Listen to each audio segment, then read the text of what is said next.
In July of 2025, 4 friends set out to make a name for themselves with their music. Singer Gabe Farrow, guitarist Lenny West, synth player Milo Raines, and percussionist Orion Dalmar came together to create the Velvet Sundown, an experimental 70s alt-rock and indie rock band. As of the writing of this video, it's only been a little over a month since they began releasing music, and they've already amassed over 1 million monthly listeners on Spotify. So why hasn't anyone actually heard of them? It's because the Velvet Sundown are completely AI generated. But the Velvet Sundown are far from the only fake artists infiltrating streaming services, and in fact this has been a documented problem for quite a long time. Today let's take a deep dive into the unnerving world of ghost artists and AI bands and take a look at why they exist. Before we jump into things, I just want to give a huge thank you to the sponsor of today's video, Bellesa. Bellesa is a bi-woman company for all things sexual wellness. Bellesa's mission is to empower everyone to embrace, explore, and celebrate their sexuality no matter what their identity is, and I think that's pretty cool. Everyone who signs up using the link in my description gets a free rose toy with their order, and if you aren't convinced yet, let me put you on peak. The rose toy is a viral internet sensation. I'm sure you might have seen it before. It has 10 different modes so you can customize your experience. It fits perfectly in the palm of your hand, and it's also just super cute and discreet. I mean, it literally looks like a rose. You can put this in your garden and no one will know. Bellesa offers a ton of different toys for all kinds of tastes, whether you know what you like or you want to try new options. Pebble is one of Bellesa's big stars. She has so many glowing reviews, and for good reason. Pebble has suction and vibration that can be controlled independently, it ergonomically fits in the palm of your hand, and there are no annoying pattern modes. If you know, you know. The Air Vibe has dual stimulation, is waterproof, and also just comes in this super cute and discreet case. As a side note, I absolutely love Bellesa's cases. They're so subtle and discreet, but also just really well designed and cute. It's the little details that make it, you know? Thump honestly just does it all. It suctions, it vibrates, it thumps, it utilizes Bellesa's improved pleasure jet technology. It's waterproof and USB rechargeable, and it's made from premium quality silicone, so you know that you're only getting the best materials down there. Again, everyone who signs up using my link will get a free rose toy with their order, so head to the link in the description below. A huge thank you to Bellesa for sponsoring this video, and now let's continue. The Velvet Sundown, not to be confused with actual real-life band The Velvet Underground, first appeared on Spotify in early July of 2025, releasing their debut album Floating on Echoes. Skimming over their page, it'd be easy to mistake them for any other indie band, but taking a closer look reveals some red flags. Their description is long-winded, vague, and flowery, and in my opinion pretty clearly written by ChatGPT. It reads in part, quote, "There's something quietly spellbinding about the Velvet Sundown.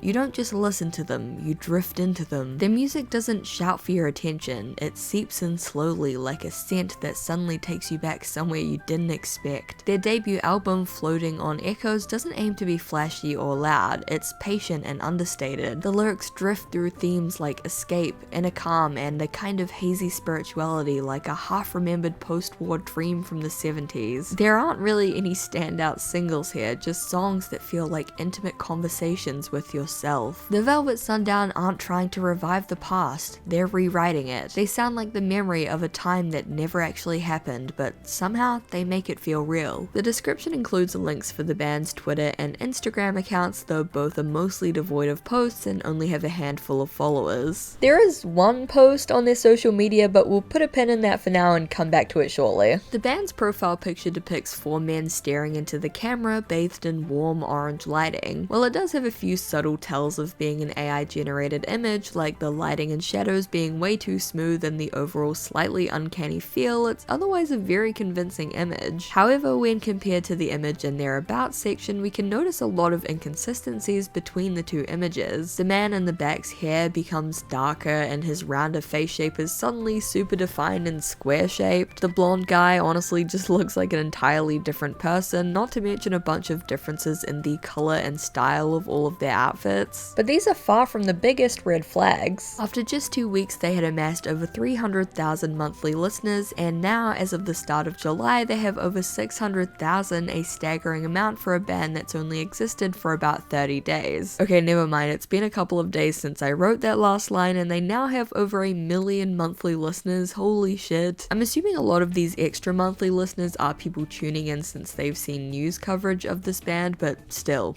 damn. Their output is also absolutely insane. After releasing their debut album, Floating on Echoes, less than a month later they released a second album, Dust and Silence, and there's even a release countdown for a third album called Paper Sun Rebellion. All of the album covers are AI generated and look very similar to one another, sharing this kind of surreal psychedelic desert aesthetic and a similar flat color block painting style. And you may be wondering about the music itself, and I don't want to get copyrighted, even though I don't really know about the logistics of copyrighting something that's made by AI, but I don't want to risk it, so I'll just play a really quick 5 to 10 second clip so you can get a feel for the music. Raise your hand, don't look away, sing out loud, make them pay. I like to think that I'm pretty good at spotting when an image is AI generated, but when it comes to audio like this, I would have been fully convinced that this was a real song. Don't get me wrong, it sucks and it sounds like the kind of music that your coworker listens to, but I wouldn't have suspected that it was made using AI. When you listen to a bunch of their songs, it becomes a little more apparent, you know, they basically all sound the same and the bland vocals and instrumentals just kind of bleed into one soulless mush. But it's scary to me that without already knowing that the Velvet Sundown was created using AI, I would have had no clue. The Velvet Sundown and their suspicious rise to popularity has been covered pretty extensively by the media in the last few weeks, with articles criticizing the band, or rather whoever created them, and raising questions about the ethics of AI on music platforms. Several of these articles have quoted tweets from a fake account claiming to be the Velvet Sundown, where they're calling journalists lazy and saying that all of the AI claims are baseless. Images have also been shared from an unofficial fake Instagram account which has several AI generated images of the band with extra fingers and strange garbled faces. And as hilarious as it would be, both of these accounts are clearly just random internet users jumping on the drama and wanting to stir the pot with fake accounts. I mean, come on, even NME was using these images from a clearly fake account not linked anywhere on the band's Spotify. It takes like 2 seconds to verify this. Journalism is literally your job. Interestingly though, after all of the media coverage, the Velvet Sundown did actually upload a video to their official Twitter and Instagram.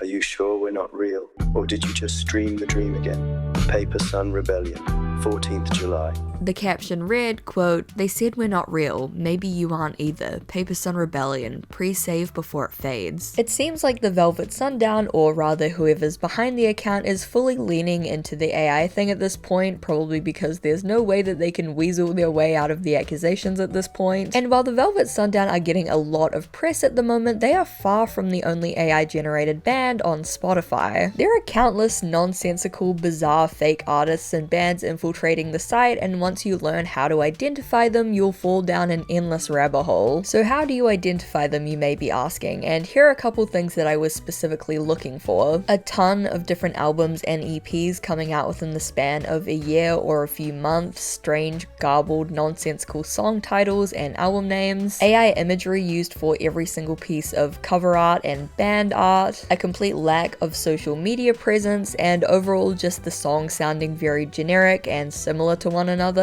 And with all of that being said, let me introduce you to DV8. DV8 is a southern rock and country artist who first appeared on Spotify in 2025 and has racked up nearly 350,000 monthly listeners. What first attracted me to this account was all of the insane AI generated art of burly tattooed cowboys standing in a black void, but little did I know that this was just the tip of the DV8 iceberg. In less than a year, DV8 has released 9 albums: Felonies and Melodies, or rather Felonies and Meloides, Outlaw Energy, Raised by the Flame, Outlaw Nation, Outlaw by Design, Zero Compromise, DV8 Nation, and Outlaw Groove. All of these albums have over 20 songs, with Outlaw Energy having 30. And oh my god, the names of these songs. You can tell that someone just typed like cool cowboy song names into ChatGPT, because all of the names are just an amalgamation of every single country trope ever. Diesel in My Veins, Ain't No Heaven for Outlaws, Gasoline gasoline and gunpowder, loaded dice and loose triggers, hell's my hometown, branded by the bullet, barbed wire halo, copperhead swagger, bourbon and burnouts, or should I say boobin and burnouts. This is literally just from the first album. The second album, Outlaw Energy, is where it gets truly unhinged though, because among songs like Trigger Happy and Tatted Up, Gasoline Jaw and a Rust Belt Drawl, Dark Country Road in brackets Take Me Home, Shootout in the Sound Booth, and my personal favorite, Still Strapped, Still Southern, there's a song called I Got High and Forgot the Safe Word. I got high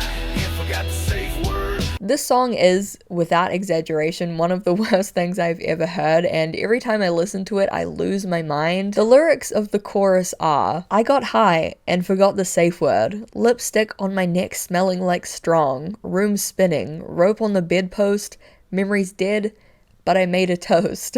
There's also one section towards the end of the song which is just completely unintelligible. Made out bent dog, flash smash mine, ever one home, ever boy simply wanna dare me. 2 albums later the song appears again, this time just called Got High, Forgot Safe Word, which despite having different lyrics, different instrumentals, and a completely different singer, is still basically the same song. And then there's another song on the album DV8 Nation which has by far the worst cover, by the way, called No Safe Word. It's like each album he's just progressively forgetting more and more of the song. I'm so confused. This AI is clearly generating all of these names based on this like cool Americana badass country cowboy genre, so like, is getting high and forgetting the safe word a staple of the genre? Why is it coming up so much? Is not having a safe word like a country thing? Scrolling down to the Discovered On section on the Spotify page, there are links to a bunch of playlists featuring DV8, and these were a treasure trove of other AI slop artists. It also had the funniest playlist cover I think I've ever seen.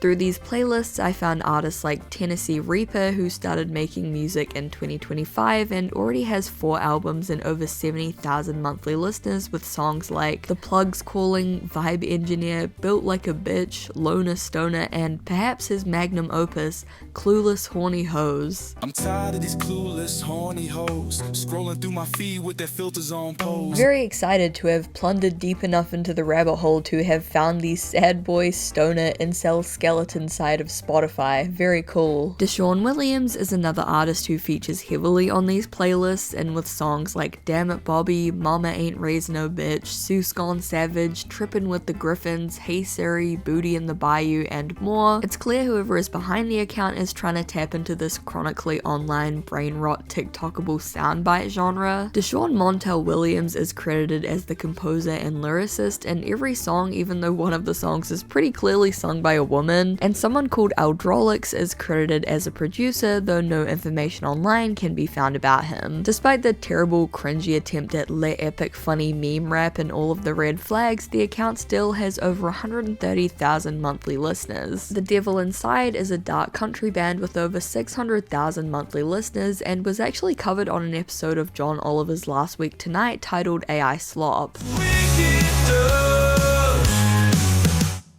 Cool.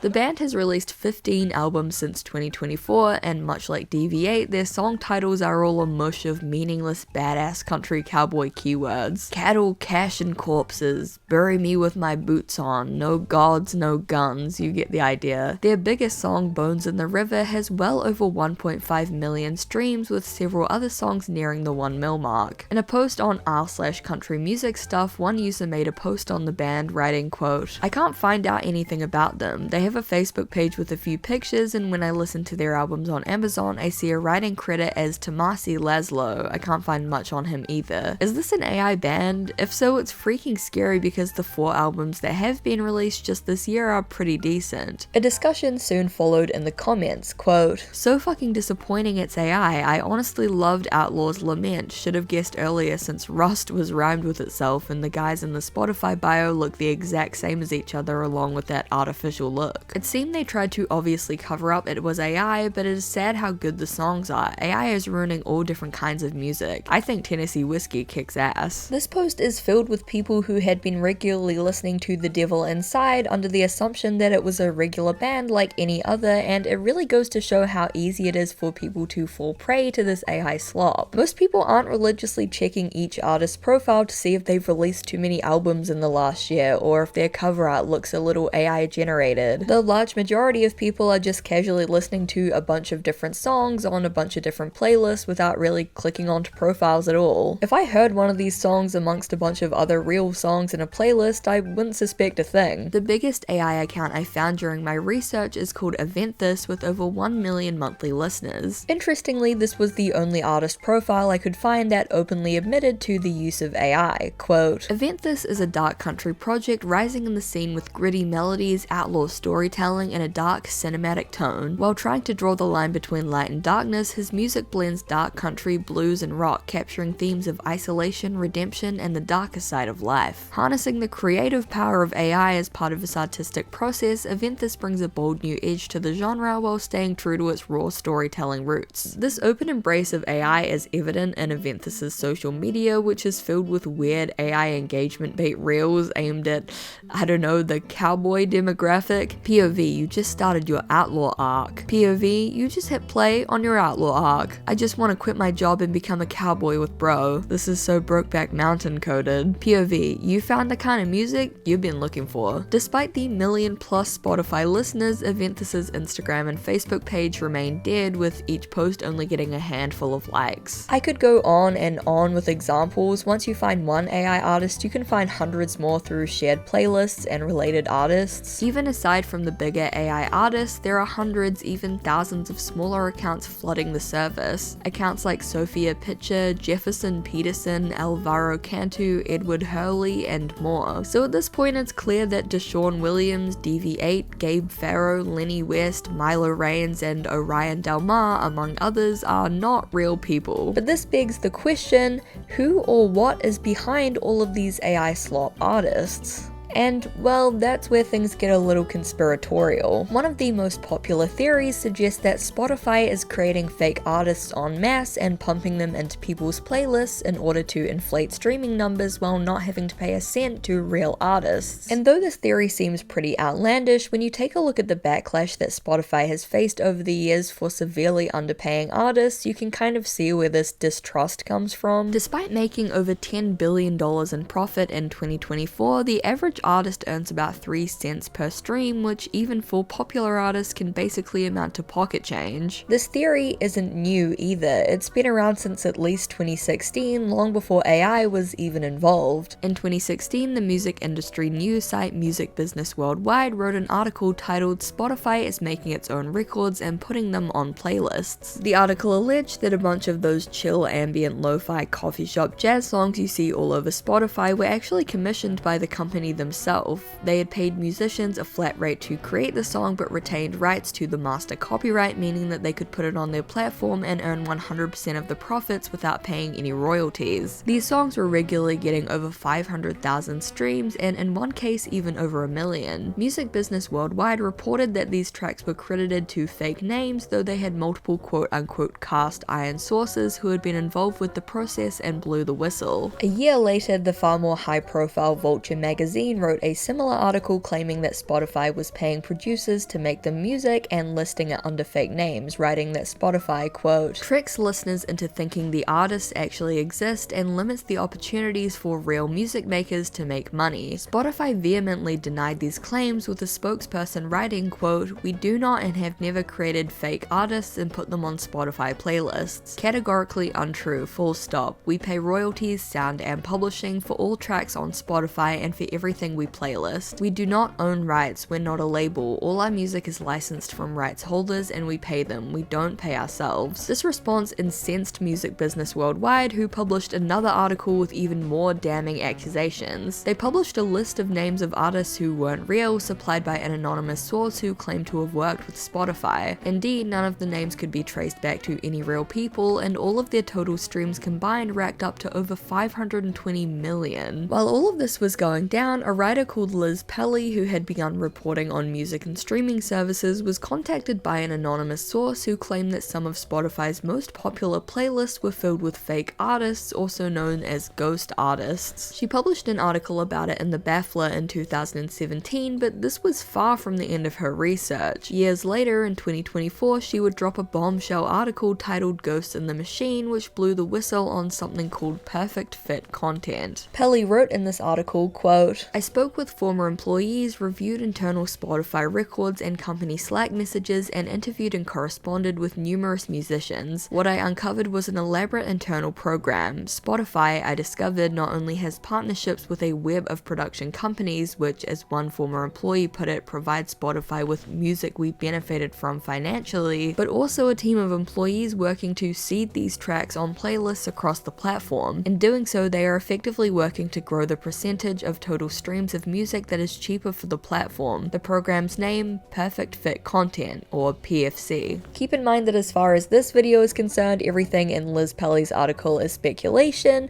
Nothing has been confirmed or denied. Take it with a big grain of salt. In Minecraft, etc., etc., you get the idea. I'm just covering my bases. Spotify's internal research showed that a lot of people weren't using Spotify to listen to specific artists, but instead just to play background noise. You know, lo-fi beats to study to, chill jazz to play while cooking dinner, classical music and white noise to fall asleep to, etc. Because all of this music was playing in the background, a lot of listeners didn't even know who or what they were listening to. And why pay royalties when most listeners wouldn't know the difference between a real known artist and a fake account, or worse, an AI? In simple terms, perfect fit content is music commissioned by Spotify to blend in with playlists. When users listen to these songs, Spotify gets all of the income from it and doesn't have to pay royalties to any artists because they own the content. It's called perfect fit content because these songs are specifically commissioned to perfectly fit into specific genres of playlists, most often jazz, classical, ambient, and lo-fi beats. According to former members of the Spotify editing team, the PFC program was gently introduced to them when they were asked to add PFC songs to official Spotify playlists. It was more of a light suggestion at first, but soon became a demand. A new column appeared on their dashboard showing, quote, how successfully each playlist embraced music commissioned to fit a certain playlist/mood with improved margins. Basically, the team could now see metrics for how many listens these fake songs were getting and how seamlessly they were blending into playlists. Quote, one of my sources told me that the attitude was if the metrics went up, then let's just keep replacing more and more because if the user doesn't notice, then it's fine. As Spotify editors were pressured more and more to keep adding PFC songs to their playlists, they began to push back. In response, Spotify allegedly hired more editors who had less moral and ethical concerns about the program. By 2023, the PFC editing team were monitoring hundreds of playlists, including cocktail jazz, bossa nova, deep sleep, and ambient relaxation playlists. Pelly met up with a jazz musician who did gigs for a company that sold music to Spotify. According to his account, he was given a playlist of reference tracks from pre-existing PFC playlists, and then he and several other musicians would come to a studio, play as many takes as they could fit into an hour or two, and occasionally get notes from a producer from the PFC studio. He said that the notes were pretty much always to play simpler and that anything challenging or complex was immediately dumbed down. Presumably from there, the PFC studio would assemble the music into an album of songs and sell them to Spotify. And you may be wondering at this point, sure, PFC seems insanely shady, but what exactly does this have to do with AI? After all, PFC content is made by real legitimate people who, in one way or another, are getting paid for their work. Well, later on in the article, Pelly writes, quote, it's not hard to imagine a future in which the continued fraying of these connections erodes the role of artist altogether, laying the groundwork for users to accept music made using generative AI software. I'm sure it's something that AI could do now, which is kind of scary, one of the former Spotify playlist editors told me, referring to the potential for AI tools to pump out audio much like the PFC tracks. And tons of platforms are already openly embracing AI technology. According to music streaming platform Deezer, over 20,000 AI-generated tracks are uploaded on their site each day, and one of the biggest PFC companies, Epidemic Sound, has openly enthused about allowing artists to harness the power of AI. Despite trying to keep the PFC program secret from the public, Spotify itself has been open about embracing AI music on their platform. The literal CEO of Spotify said in a 2023 conference call that AI would grow engagement and revenue on the site. site. If the claims in this article are true, then Spotify has already figured out that it's cheaper to pay third-party companies a flat rate to pump out lazy stock music for their playlists. How much longer until they figure out that it's even cheaper to simply generate the songs using AI, cutting out the musicians entirely? And how can we be sure that this isn't already happening? Looking back at the Velvet Sundown, they're featured in a ton of really odd playlists: gym motivation, 80s music, surf music, heartbreak hits, all with these thumbnails that are trying so hard to look like official Spotify playlists, but they're not. They're made by random companies and groups. The Velvet Sundown also features on a ton of seemingly official playlists for movies and TV shows like Twilight and Supernatural, but then when you look closer, it's very obvious that these are just fan-made. Their songs also appeared 25 times on a Vietnam War music playlist for some reason. Personally, I don't think that The Devil Inside or The Velvet Sundown or DV8 or Deshaun Williams were created internally by Spotify. I think they're made by individual people and small companies who churn out these artists en masse in order to farm streams. Much like PFC, these songs are extremely basic and always fit very neatly into specific genres like dark country, indie rock, stoner rap, etc. Once these accounts have their genre, they never stray from it, specifically because they're trying to fly under the radar on popular playlists just like Spotify's PFC. It's basically an unofficial user-made version of the Perfect Fit content program, and considering how well it's going for many of these artists, with the Velvet Sundown and Eventhus getting millions of monthly streams, this may be all the confirmation that Spotify needs to move on to the AI phase of their PFC program. The question of whether or not Spotify and other big streaming services are behind these fake artists or not is a really interesting one, but at the end of the day, the result is the same.